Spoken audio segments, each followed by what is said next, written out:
Hello everyone, my name is Chandan Singh and welcome to my channel. So guys, the Hindu का front page है 29 अगस्त 2020 Saturday. देखते हैं किस बारे में है गाइस। चलिए गाइस, हेडलाइन देखते हैं। सबसे पहले यहाँ लिखा है कि states can apply to UGC. यहाँ सिंपल है, कैन आपको समझ में आता है कि स्टेट जो है वो अप्लाई कर सकती है। चांसेस है किसको अप्लाई कर सकती है, यूजीसी को अप्लाई कर सकती है। किस चीज़ के लिए, तो फॉर लग गया है, for extension of exam deadline.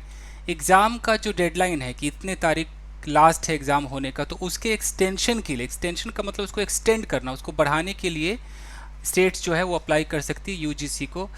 SC, ऐसा सुप्रीम कोर्ट ने कहा है। आगे देखिए, their power under DM act, यानी कि जो स्टेट्स है उनका जो पावर है डीएम एक्ट, डीएम का मतलब है डिजास्टर मैनेजमेंट एक्ट के तहत जो स्टेट्स का पावर है, do not extend to promotion without test. वो इतनी भी पावर नहीं बढ़ गई है कि बिना टेस्ट के प्रमोट कर दिया जाए, यानी कि बिना एग्जाम के पास कर दिया जाए। इट सेज, इट मतलब सुप्रीम कोर्ट ने ऐसा कहा। सेज है चूंकि प्रेजेंट इंडेफिनिट है, बट हेडलाइंस आपको ज़्यादातर प्रेजेंट इंडेफिनिट में ही दिखाई देते हैं। आगे देखते हैं गाइस। चलिए यहाँ से लेकर यहाँ तक देखते हैं। यहाँ लिखा है कि states are empowered under the disaster management act to override the university Grant Commission UGC exam guidelines in order to protect human lives amid the COVID-19 pandemic, comma है, the Supreme Court held on Friday। अब इसको तोड़कर देखते हैं guys. सबसे पहले देखिए कि the Supreme Court held on Friday। Hold का मतलब विचार रखना भी होता है, होल्ड का मतलब थामना पकड़ना, बट विचार रखना भी होता है। तो सुप्रीम कोर्ट ने अपने विचार रखे फ्राइडे को। क्या बोला कि जो भी स्टेट्स हैं आर एम्पावर्ड, उनको शक्ति है, उनको एम्पावर्ड है, वो उनको शक्ति प्रदान है। किसके तहत, अंडर डिजास्टर मैनेजमेंट एक्ट। ये कोई एक्ट है डिजास्टर मैनेजमेंट, इसके तहत स्टेट्स को ये हक है to override UGC exam guidelines, यानी कि यूजीसी का जो एग्ज़ाम का गाइडलाइंस है उसको ओवरराइड कर सकते हैं, उसके पार जा सकते हैं, उसका उल्लंघन कर सकते हैं, ये अधिकार है। फिर लिखा है कि इन ऑर्डर टू प्रोटेक्ट, क्या किस चीज़ के लिए अधिकार है, ये ओवरराइड वो कब करेंगे, in order to protect human lifes, जो इंसानों की जो ज़िंदगी है उसको जब बचाने की बारी आएगी तो ये मतलब उसके अगेंस्ट चले जाएंगे, ओवरराइड करेंगे। अमिड द कोविड-19 पैंडेमिक, यानी कि इस कोविड-19 का जो महामारी है इसमें इंसानों को बचाने के लिए, उस उद्देश्य से जो स्टेट्स हैं वो इतने एम्पावर्ड है, उनको इतनी शक्ति है कि वो इस डिजास्टर मैनेजमेंट एक्ट के तहत यूजीसी के जो एग्ज़ाम गाइडलाइंस है उसको ओवरराइड कर सकते हैं, ऐसा सुप्रीम कोर्ट ने कहा फ्राइडे को। क्लियर है? आगे देखते हैं। यहाँ से लेकर यहाँ तक देखिए, अ 3 जज bench, comma, led by justice Ashok Bhushan, फिर यहाँ पर कॉमा है। तो ये तो आपको पता चल गया कि 3 जज थे, एक पूरी बेंच, यानी कि 3 जज बैठे हैं फैसला करने के लिए, तो उसको बेंच कहते हैं, हिंदी में पीठ कहते हैं। तो 3 जज का जो बेंच है, फिर यहाँ कॉमा के बाद जो led by justice Ashok Bhushan है, ये जो छोटा सा आप देख रहे हैं इसको हम कहते हैं पास्ट पार्टिसिपल फ्रेज। ये led by, written by, organised by ऐसा आपको दिखाई देगा। इसका मतलब है कि जस्टिस अशोक भूषण ने नेतृत्व किया इस 3 जज बेंच का। ठीक है, अब ये बेंच तक आपका सब्जेक्ट है और ये अपहेल्ड आपका वर्ब है। तो 3 जज bench upheld the power of a state, यानी कि स्टेट का जो पावर है उसको अपहेल्ड किया। अपहेल्ड का मतलब है कि उसको वैसा का वैसा बरकरार रखा, उसमें चेंज नहीं किया। बोला कि हाँ पावर है, and its disaster management authority upheld the power of state and its disaster management authority, इन दोनों का जो पावर है उसको अपहेल्ड किया to countermand the revised UGC guidelines of July 6, यानी कि जुलाई 6 को जो यूजीसी का जो गाइडलाइंस है जो कि रिवाइज्ड हुआ था, जो संशोधन हुआ था, उसको काउंटरमैंड कर सकते हैं, यानी कि उसका उल्लंघन कर सकते हैं, उसके अगेंस्ट जा सकते हैं। To conduct the final year and terminal semester examination by September 30। तो यूजीसी ने जो 6 जुलाई को जो रिवाइज किया था वो क्या किया था कि जो फाइनल ईयर एग्ज़ाम है और जो टर्मिनल सेमेस्टर एग्ज़ाम है वो 30 सितंबर तक हो जाएंगे। तो ये जो यूजीसी का ये रिवाइज्ड जो फैसला है, जो गाइडलाइंस है, इसको काउंटरमैंड करने की शक्ति स्टेट में है। इस चीज़ को 3 जज के बेंच ने अपहेल्ड रखा, यानी कि सेम का सेम रखा कि हाँ आपको शक्ति है, ये पावर है। क्लियर है? आगे देखते हैं। In case of a disaster, किसी मुसीबत की घड़ी में, इन केस ऑफ, उस स्थिति में, the priority of all authorities under the Disaster Management Act 2005 is to immediately combat the disaster and contain it to save human life। कुछ समझ में आया? देखिए, in case of a disaster, किसी भी मुसीबत, डिजास्टर जो विनाशकारी जो परिस्थिति आती है, उस स्थिति में द प्रियोरिटी, अब प्रियोरिटी यहाँ पर सब्जेक्ट है, प्रियोरिटी के लिए यहाँ पर इज वर्ब आया है, बाकी क्या है, प्रेपोजिशनल फ्रेजेज जोड़े हैं। प्रियोरिटी यानी कि जो प्राथमिकता है, फिर ऑफ लगा दिया, ऑफ ऑल अथॉरिटीज, जितने भी अथॉरिटीज़ हैं, फिर अंडर लगा दिया, under the disaster management act 2005। तो इसके तहत जितने भी अथॉरिटीज़ हैं उनको, उनकी प्रियोरिटी है इज टू इमीडिएटली कॉम्बैट, कि एकदम तुरंत ही कॉम्बैट करे, लड़े द डिजास्टर, उस डिजास्टर से लड़े, एंड कंटेन, कंटेन मतलब रोकथाम करना, कंटेन इट, उस डिजास्टर को रोके, टू सेव ह्यूमन लाइफ, यानी कि ह्यूमन लाइफ को बचाने के लिए। तो किसी भी डिजास्टर में ये पूरा का पूरा प्रियोरिटी है। क्लियर है? आगे देखते हैं। सेविंग ऑफ लाइफ यानी कि जीवन बचाना, फिर लगाया है ऑफ ह्यूमन बीइंग, यानी कि ह्यूमन बीइंग के लाइफ को बचाना इज गिवन पैरामाउंट। अच्छा, saving of human life, saving of life of human being, human being के लाइफ को बचाना इज गिवन पैरामाउंट इंपॉर्टेंस, तो उसको दिया जाता है पैरामाउंट इंपॉर्टेंस। पैरामाउंट मतलब सबसे बड़ा जो महत्व है वो दिया जाता है कि आप ह्यूमन बीइंग के लाइफ को बचाते हैं। जस्टिस भूषण, फिर comma, who authored the 160 page judgement for the bench emphasized। देखिए, जस्टिस भूषण ये आपका सब्जेक्ट हो गया और emphasized आपका वर्ब हो गया। तो जस्टिस भूषण ने ये बात बोली कि ह्यूमन लाइफ को जो बचाना है वो सबसे बड़ा जो है वो इंपॉर्टेंस है, वो पैरामाउंट इंपॉर्टेंस है। ठीक है, अब यहाँ पर जस्टिस भूषण emphasized, ठीक है, कॉमा के बाद क्या है, ये जो हु देख रहे हैं ये रिलेटिव प्रोनाउन है, और इससे जो वाक्य बना है इस कॉमा से, देखिए ये कॉमा है, तो कॉमा के बाद हु है, और हु के बाद ये जो बेंच पे कॉमा है, तो ये जो पूरा आप देख रहे हैं जुमला, इसको बोलते हैं क्लॉज। ये एडजेक्टिव क्लॉज है, रिलेटिव प्रोनाउन हु से चालू हुआ है। तो हु ऑथर्ड किसके बारे में बता रहा है, एंटीसीडेंट, ये जो जस्टिस भूषण है ये एंटीसीडेंट है, तो इसके बारे में बताया जा रहा है कि हु ऑथर्ड, जिन्होंने 160 पेज का जजमेंट लिख दिया फॉर द बेंच, बेंच के लिए, उन्होंने इस बात को कहा। मैं इसलिए इतना भाषण दे रहा हूँ कि मैं आपको एक एक चीज़ तोड़ के सिखाना चाहता हूँ कि सेंटेंस क्यों बड़े होते हैं और क्यों डर लगता है। आगे देखते हैं। But the court held, held का मतलब, होल्ड का मतलब विचार रखना, तो कोर्ट ने ये बात रखी that the powers of the states under the disaster management act do not extend to promoting students on the sole basis of their internal assessment without taking exams। कोई समझ में आया? But the court held, court ने बात रखी that the powers, अब powers plural है तो इसके लिए जो नेगेटिव आया है वो डू नॉट आया है, तो यहाँ सब्जेक्ट है, आपको कलर चेंज करके दिखाता हूँ। देखिए, पावर्स ये सब्जेक्ट है और डू नॉट एक्सटेंड ये इसका वर्ब है। ठीक है जी, बीच में क्या है, प्रेपोजिशनल फ्रेज है कि पावर्स, किसका पावर्स, तो ऑफ द स्टेट्स, स्टेट्स का पावर, वो states under the disaster management act, way state जो कि डिजास्टर मैनेजमेंट एक्ट के अंदर है, उनका जो पावर्स है, do not extend to promoting, उतना भी बढ़ता नहीं है, डू नॉट एक्सटेंड उतना नहीं बढ़ता है टू प्रोमोटिंग स्टूडेंट्स, कि स्टूडेंट्स को प्रमोट कर दे on the sole basis of their internal assessment, जो भी इंटरनल उनके एग्जाम असेसमेंट हुए होंगे उसके आधार पर, सोल मतलब मात्र उसके आधार पर वो प्रमोट नहीं कर सकते, विदाउट टेकिंग एग्जाम, बिना एग्जाम लिए प्रमोट नहीं कर सकते। क्लियर है? आगे देखिए, कुछ चीज़ें मैं आपको सिखाता हूँ, छोटे छोटे आइटम सीख लीजिएगा इस।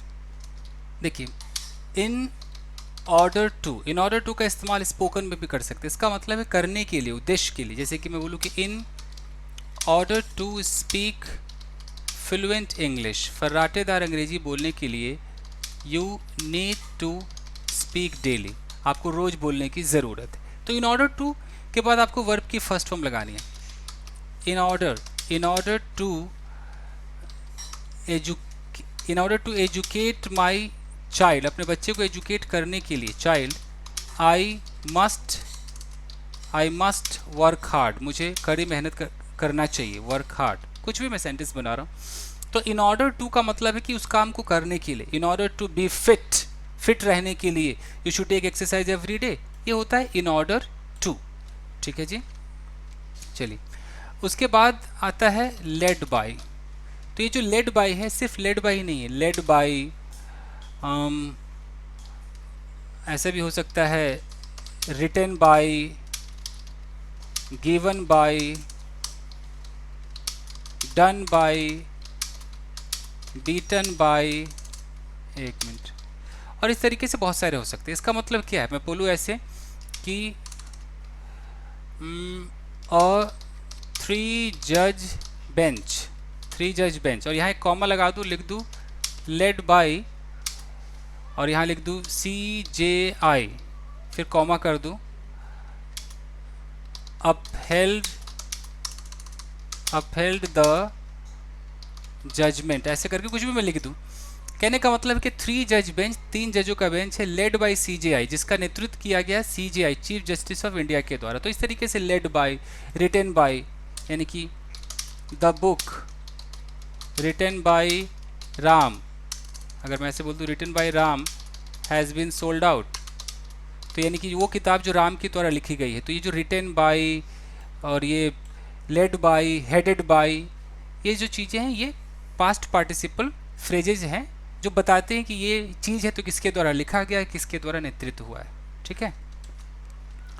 और इन केस ऑफ, तो आपको पता है स्थिति में आप कह सकते हैं in case of fire, fire के स्थिति में, इन केस ऑफ अर्थक्वैक की स्थिति में, इस तरीके से इन केस ऑफ का इस्तेमाल करते हैं। In case of earthquake you should not use lift, तुम्हें लिफ्ट का इस्तेमाल नहीं करना चाहिए। बस ये छोटे छोटे आइटम्स आज कुछ सिखाने लायक है नहीं, आगे देखते हैं। देखिए, when the state disaster management authority and state government take a decision, जब स्टेट डिजास्टर मैनेजमेंट अथॉरिटी और state government take a decision, फैसला करते हैं, दैट, जो कि फॉर मिटिगेशन, मिटिगेशन का मतलब है कि उसको कम कर दिया जाए, मिटिगेट कर दिया जाए, और प्रिवेंशन ऑफ डिजास्टर, यानी कि डिजास्टर को मिटिगेट करे या उसका रोकथाम करे। It is not possible to hold physical examination, उस वक्त फिजिकल एग्जामिनेशन करना पॉसिबल नहीं है इन द स्टेट। यानी कि जब ये बात अगर आ जाए, अगर ये फैसला हो कि हम इस डिजास्टर को प्रिवेंट करें या मिटिगेट करें, तो डिजास्टर को कम करने के लिए या उसकी रोकथाम के लिए हम फिजिकल एग्जामिनेशन नहीं कर सकते, ये करेंगे तो और बढ़ जाएगा। फिर the decision is with in the four corners of disaster management act 2005, अगर हम ये नहीं करेंगे तो जो फैसला है वो इन्हीं के अंदर में रह जाता है, डिजास्टर मैनेजमेंट एक्ट जो है 2005 इनके अंडर में ही रह जाता है। हाउएवर, फिर भी there decision that student should be promoted without appearing in the final year examination, तो डिसीजन जब इनके पास है तो कह रहा है कि फिर भी ये फैसला, देयर डिसीजन, उनका जो फैसला है यह कि that students should be promoted, should का पैसिव है, स्टूडेंट को प्रमोट कर दिया जाना चाहिए without appearing in the final year examination, बिना फाइनल ईयर एग्जाम में अपीयर हुए। विदाउट के बाद एक्चुअली प्रेपोजिशन के बाद वर्ब में ING आता है। Is not with in the domain of act, तो ये जो एक्ट है ना 2005 जो एक्ट है, इसके क्षेत्र में नहीं है, ये अलाउड नहीं है कि आप बिना एग्जाम के आगे प्रमोट कर दोगे। The bench including justice R Subhash Reddy and MR Shah concluded, तो ये जो कंक्लूजन है ये इन लोगों ने निकाला है कि भैया इसका मतलब ये नहीं कि बिना एग्जाम के आप प्रमोट कर दोगे। देखिए, इन फ्यूचर, भविष्य में, if any state found it impossible to conduct the exams, देखिए यहाँ पर फाउंड सेकेंड फॉर्म का इस्तेमाल क्यों हुआ है कि फ्यूचर में जब कोई चीज़ हमें पता ना हो और हम अंदाज़ा लगाए कि अगर ऐसा हुआ तो, मैं बोलूँ कि अगर आप सुबह उठो और आप लड़के हो, उठो तो लड़की रहो, तो ये काल्पनिक चीज़ है ना, इसलिए सेकेंड फॉर्म लगाया जाता है, पास्ट के अंदर दिखाया जाता है ये। तो in future if any state found it impossible, अगर स्टेट को लगे कि तो बड़ा ही इम्पॉसिबल है to conduct the exams by September 30, कि 30 सितंबर तक एग्जाम हम नहीं करा पाएंगे, अगर किसी स्टेट को ऐसा लगे and wanted to postpone them, और वो स्टेट चाहे कि इसको पोस्टपोन करे, इसको आगे बढ़ाए, इट कुड अप्लाई, इट मतलब स्टेट, ये जो स्टेट है कुड अप्लाई, ये अप्लाई कर सकता है टू द यूजीसी को अप्लाई कर सकता है, which would consider the request, जो रिक्वेस्ट को कंसीडर करेगा, विचार करेगा, या विच का मतलब यूजीसी है, रिलेटिव प्रोनाउन है ये, and decide at the earliest, और फटाफट डिसाइड करेगा, द कोर्ट डायरेक्टेड, ऐसा कोर्ट ने डायरेक्शन दिया है। तो ये बात तो ठीक है कि अगर ऐसा लगता है तो ये यूजीसी को अप्लाई कर सकते हैं। ये सेंटेंस मैं आपको सिखा देता हूँ गाइज। देखिए गाइज, अगर फ्यूचर की हम बात करें, एक तो फ्यूचर की हम ऐसे बात करते हैं, अगर बोलूँ कि if he abuses you comma what will you do, अगर वो तुम्हें गाली देगा तो तुम क्या करोगे। ये ही मान लीजिए कोई व्यक्ति है और मैं सामने वाले से बात करके बोल रहा हूँ कि यार अगर उसने गाली दिया तो यहाँ मैंने एब्यूजेस बोला है, यानी कि प्रेजेंट इंडेफिनिट में लगाया है। इसका मतलब है कि ये आपका कंडीशनल फर्स्ट है कि फ्यूचर में ऐसा होगा तो वैसा होगा, तो पहले को प्रेजेंट इंडेफिनिट में दिखाते हैं, सबको पता है। इसके अंदर चांसेस ज़्यादा हैं क्योंकि हो सकता है वो गाली दे दे, चांसेस ज़्यादा है, तो हम यहाँ पर प्रेजेंट इंडेफिनिट में दिखा रहे हैं, दूसरे वाले को फ्यूचर में दिखा रहे हैं। जैसे कि अगर वो नहीं आएगी तो तुम क्या करोगे, if she doesn't come, spelling गलत है, एक minute, if she doesn't come comma, तुम क्या करोगे, व्हाट विल यू डू, तुम क्या करोगे, ओके। इफ शी क्राइज, अगर वो रोएगी, इफ शी क्राइज, अगर वो रोएगी, आई विल ऑल्सो क्राई, मैं भी रोऊंगा, आई विल ऑल्सो क्राई। तो ये सब कंडीशन 1 है कि ऐसा होगा तो वैसा होगा। इसमें चांसेस ज़्यादा होते हैं कि हो सकता है वो रो दे, हो सकता है वो ना आए। लेकिन जहाँ पर बिल्कुल इम्पॉसिबल सी बात हो, मैं अगर बोलूँ कि तुम सुबह उठो और अपने आप को लड़की देखो, यानी कि तुम हो लड़का बट उठो तो तुम एक लड़की के शरीर में रहो, तो ये तो बिल्कुल इम्पॉसिबल है ना। तो कैसे बोलूँगा कि इफ़, ऐसे बोलूँगा कि इफ़ यू गॉट अप, फिर मैं गेट अप नहीं बोल सकता, if you got up as a girl, एक गर्ल की तरह अगर उठो, या in the body of a girl, कैसे भी बना लीजिए, if you got up as a girl, और if you got up as blah blah actor और एक्ट्रेस, तुम क्या करोगे, व्हाट, फिर यहाँ विल की जगह वुड लगाना पड़ेगा, व्हाट वुड यू डू। तो ये भी चांस है फ्यूचर के लिए, यू नो। बिल्कुल जब लगे कोई चीज़ पॉसिबल ना हो तब आप सेकेंड फॉर्म लगाएंगे। तो ये कंडीशनल पढ़ेंगे तो आपके समझ में आएगा। ठीक है जी, चलिए आगे देखते हैं। देखिए, justice Bhushan however disagreed, justice Bhushan जो है वो हाउएवर, फिर भी इस तरीके से किसी भी तरह वो डिसअग्री भी थे that the revised UGC guidelines was unreasonable. अगर कोई कह रहा है कि जो यूजीसी का गाइडलाइंस है जो रिवाइज हुआ था 6 तारीख को, वो अनरीजनेबल है, कोई तर्क नहीं है, बेकार है, उचित नहीं है, अनुचित है, and a violation of the right to life of a students, student के लाइफ में जो राइट है उसका वायलेशन है, मतलब उसके खिलाफ है और एग्जामिनर्स के खिलाफ है, तो इससे वो डिसअग्री कर रहे थे जो जस्टिस भूषण है। The July 6 guidelines were based on the recommendation of the RC Kuhad expert committee. अब ये बात कही गई कि 6 जुलाई को जो गाइडलाइंस दिया था यूजीसी ने, वर बेस्ड, वो आधारित था on the recommendation of RC Kuhad expert committee. इस कमेटी ने रिकमेंड किया था, इन्होंने कहा था कि ऐसा करो, ये होना चाहिए, द कोर्ट पॉइंटेड आउट, ऐसा कोर्ट ने पॉइंट आउट किया।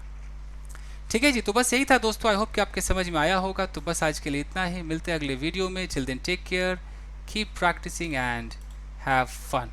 Thank you guys, thank you.